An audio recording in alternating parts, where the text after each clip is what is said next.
So my third strategy, my third strategy is kind of twofold. So the first part of it is that I can actually practice in my garden because you can see the main road in the town I live in from my back garden.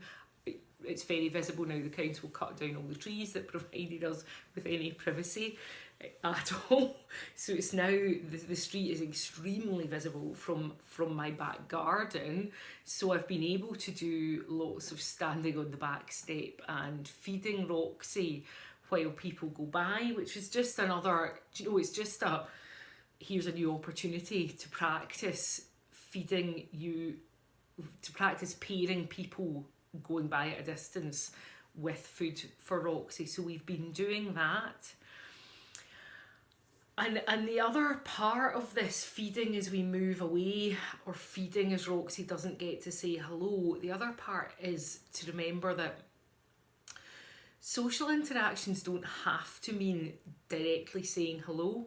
And it's the same between dogs. Social interactions don't have to mean a physical meeting.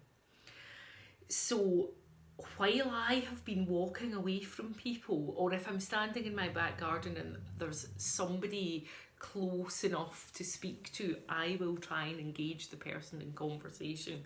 I'll say hello to them, I'll smile at them. If they're willing to stop and talk, I'll have a conversation with them. We obviously can't be close to each other. We must maintain our distance of 6 feet to keep ourselves safe from one another. But what we can do is talk. It's very possible to have a conversation at that distance, and that's what I am trying my best to do, is have conversations with people.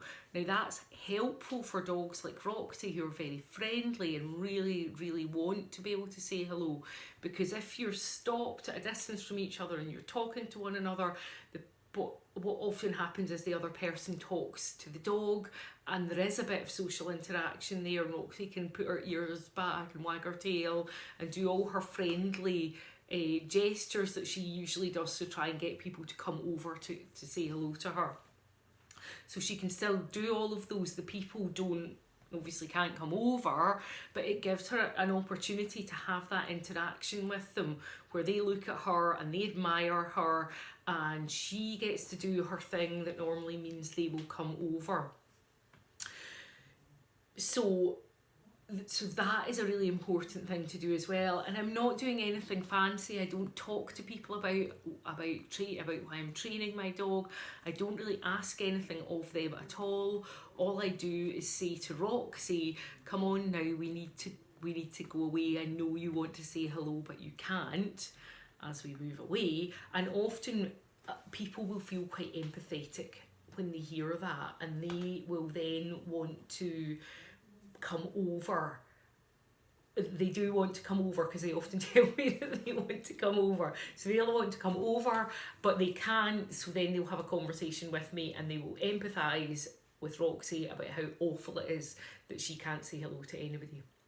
So that's the third thing that I've been doing to help Roxy with her reactivity. Now, of course, if she was reacting because she really wanted people to stay away from her, I wouldn't do that, because that would just completely disrupt the message that I would be giving of, come on, we'll just get away from them. I would not.